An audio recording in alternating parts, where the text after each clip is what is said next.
Hello bachon, let's read the question. The question here says in guard cells when sugar is converted into starch the stomatal pore option A closes completely, B opens partially, C opens fully, D remains unchanged. So for this question our key concept would be हमारा key concept होगा regarding the stomata.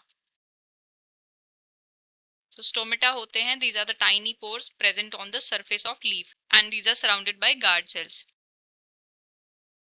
Tiny pores, surface of leaves surrounded by guard cells. So यहाँ पे question में हमें दिया है इन guard cells when sugar is converted into starch the stomatal pore. तो stomatal pore का जो है क्या फेट होगा वो हमें बताना है. तो यहाँ पे हम उसके लिए हमें स्टडी करना होगा sugar interconversion hypothesis. Sugar interconversion hypothesis. So ये हाइपोथेसिस है for the opening and closing of stomata. For opening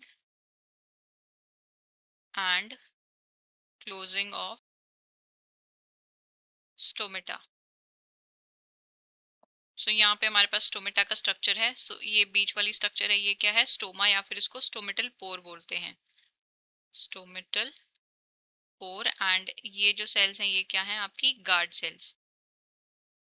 guard cells यहाँ पे अगेन गार्ड सेल्स, ये है गार्ड सेल का क्लोरोप्लास्ट. यहाँ पे है cell wall, this is vacuole and this is nucleus.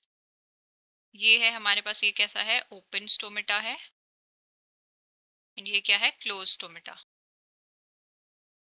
तो अब हम बात करेंगे ओपनिंग और क्लोजिंग कैसे होती है. सो पहले डे टाइम की बात करते हैं. डे टाइम में क्या क्या एक्टिविटीज होती हैं. सो डे टाइम में जो है फोटोसिंथेसिस हो रही होती है. फोटोसिंथेसिस की वजह से क्या होता है कि CO2 की कॉन्सेंट्रेशन जो है गार्ड सेल्स में कम हो जाती है. CO2 concentration decrease in guard sales and CO2 की कॉन्सेंट्रेशन डिक्रीज होती है तो pH क्या हो जाता है इंक्रीज. pH इंक्रीज एंड इसकी वजह से क्या होता है एक एंजाइम एक्टिवेट होता है that is starch phosphorylase. Starch phosphorylase. Phosphorylase. अब जो ये स्टार्च फॉस्फोराइलेज है ये क्या करता है, जो स्टार्च होती है स्टार्च को कन्वर्ट कर देता है ग्लूकोज 1 फॉस्फेट में.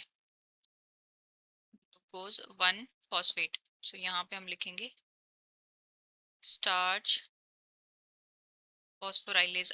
अब ग्लूकोज 1 फॉस्फेट जो बना उसकी वजह से क्या होगा ऑस्मोटिक प्रेशर गार्ड सेल में इंक्रीज हो जाएगा. ऑस्मोटिक प्रेशर इंक्रीजेस एंड इसकी वजह से क्या होता है सेल की टर्जिडिटी बढ़ जाती है और स्टोमेटा ओपन हो जाते हैं.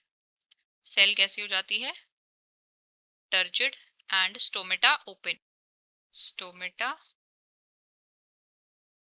ओपन. तो ये गार्ड सेल्स कैसी हैं, दीज आर यहाँ पे टर्जिड सेल. दूसरा केस नाइट टाइम में क्या होता है, इसके रिवर्स प्रोसेस होती है. नाइट में रिवर्स, यहाँ पे क्या होता है CO2 की कॉन्सेंट्रेशन जो है CO2 concentration in guard sales क्या हो जाती है इंक्रीज हो जाती है जिसकी वजह से pH क्या होगा डिक्रीज. pH डिक्रीज की वजह से एक एंजाइम यहाँ पे कौन सा काम करता है हेक्सोकाइनेज. हेक्सोकाइनेज. हेक्सोकाइनेज क्या करेगा it will convert the glucose 1 phosphate to starch. अब यहाँ पे स्टार्च में कन्वर्जन की वजह से क्या होगा ऑस्मोटिक प्रेशर गार्ड सेल्स का डिक्रीज हो जाएगा. Osmotic pressure of guard cells decrease and इसकी वजह से क्या होगा वाटर जो है water will move out of the cell. Exosmosis हो जाएगी और सेल कैसी हो जाएगी फ्लैसिड. फ्लैसिड और we can say shrunken and उसकी वजह से क्या होगा स्टोमेटा क्लोज हो जाएंगे. Stomata closed. सो यहाँ पे कैसी है दीज आर फ्लैसिड और वी कैन से shrunken.